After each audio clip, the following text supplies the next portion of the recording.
संसद से पारित वक्फ संशोधन बिल 2025 को लेकर सुप्रीम कोर्ट में चल रही सुनवाई पर देश में राजनीतिक भूचाल वैसे ही है और अब देश के मुख्य न्यायाधीश संजीव खन्ना को लेकर की गई बीजेपी सांसद निशिकांत दुबे की टिप्पणी पर बवाल मच चुका है। उन्होंने सीजीआई को गृह युद्ध भड़काने के लिए जिम्मेदार ठहराया है तो विपक्ष ने उन्हें तुरंत जेल भेजने की मांग कर डाली है। इसी के साथ बीजेपी अध्यक्ष जेपी नड्डा ने बयान से साफ किनारा किया है।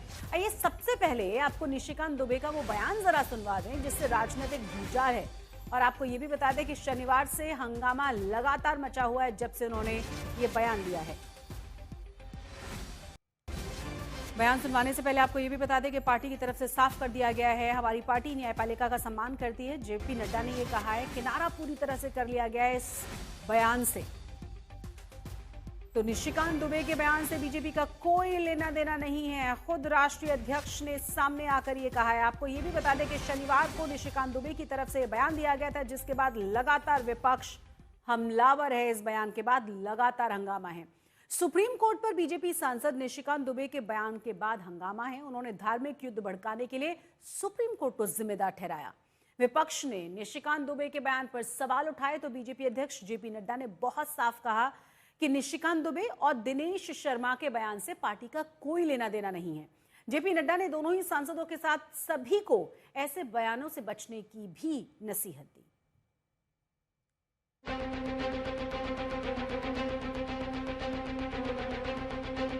वक्फ कानून को लेकर सुप्रीम कोर्ट में सुनवाई भले ही अभी अधूरी है, लेकिन सियासी बयानों से विवादों की नई फाइल खुल गई। 4 बार के बीजेपी सांसद और फायर ब्रांड नेता निशिकांत दुबे ने सुप्रीम कोर्ट पर सीधे सीधे सीमा लांघने का आरोप लगा दिया। सुप्रीम कोर्ट अपनी सीमा से बाहर जा रहा है। सुप्रीम कोर्ट की सीमा यह है कि भारत का संविधान जिस कानून को बनाया उस कानून की उसको व्याख्या करनी है और यदि वो व्याख्या नहीं कर सकती है और सब कुछ के लिए सुप्रीम कोर्ट जाना है तो इस संसद का कोई मतलब नहीं है, विधानसभा का कोई मतलब नहीं है, उसको बंद कर देना। निशिकांत दुबे यही नहीं रुके, बयानबाजी में उन्होंने लक्ष्मण रेखा लांघ डाली। सनातन की परंपरा है, लाखों साल की परंपरा है। आप जब राम मंदिर का विषय होता है तो आप राम मंदिर में कहते हो कि कागज दिखाओ, कागज दिखाओ। कृष्ण जन्मभूमि का मामला आएगा मथुरा में तो कहोगे कागज दिखाओ। आप जब शिव की बात होगी, ज्ञान वापी मस्जिद की बात आएगी, कागज दिखाओ। मुगलों के आने के बाद जो मस्जिद बने हैं उसके लिए कहते हैं कि आप कागज कहाँ से दिखाओ। इस देश में धार्मिक युद्ध भड़काने के लिए केवल और केवल सुप्रीम कोर्ट जिम्मेवार है।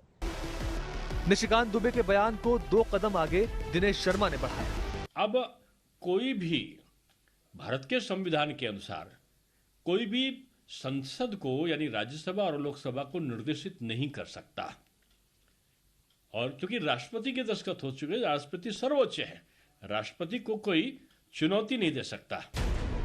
बीजेपी सांसद के इन बयानों पर विवादों का बवंडर खड़ा होते ही बीजेपी अध्यक्ष जेपी नड्डा को आगे आना पड़ा। जेपी नड्डा ने सोशल मीडिया पर सुप्रीम कोर्ट पर दिए बयानों को खारिज कर दिया। बीजेपी सांसद निशिकांत दुबे और दिनेश शर्मा का न्यायपालिका और देश के चीफ जस्टिस पर दिए गए बयान से बीजेपी का कोई लेना देना नहीं है, ये इनका व्यक्तिगत बयान है। लेकिन बीजेपी ऐसे बयानों से न तो कोई इत्तेफाक रखती है और न ही कभी भी ऐसे बयानों का समर्थन करती है। बीजेपी इन बयानों को सिरे से खारिज करती है। बीजेपी अध्यक्ष जेपी नड्डा ने निशिकांत दुबे और दिनेश शर्मा को आगाह करते हुए ऐसे बयान से बचने की नसीहत दी है। उन्होंने सोशल मीडिया पर लिखा, बीजेपी ने सदैव ही न्यायपालिका का सम्मान किया है, उनके आदेशों और सुझावों को सहर्ष स्वीकार किया है, क्योंकि एक पार्टी के नाते हमारा मानना है कि सर्वोच्च न्यायालय सहित देश की सभी अदालतें हमारे लोकतंत्र का अभिन्न अंग है और संविधान के संरक्षण का मजबूत आधार स्तंभ है। मैंने इन दोनों को और सभी को ऐसे बयान न देने के लिए निर्देशित किया है। हालांकि नड्डा के बयान से पहले ही विपक्ष ने निशिकांत दुबे के खिलाफ साझा मोर्चा खोल दिया था। संविधान जो अधिकार देता है सुप्रीम कोर्ट को, उसको काटने में, उसको कमजोर करने में लगे हुए हैं। भारत की न्यायपालिका को सियासत की अदालत में घसीटने पर ओवैसी ने बीजेपी को कटघरे में खड़ा किया है। बीजेपी आइन पर एक फ्रॉड कर रही है और डरा रही है। रिलीजियस वार की धमकी बीजेपी दे रही है। मिस्टर मोदी, कौन रेडिकलाइज हो चुका है बताओ आप?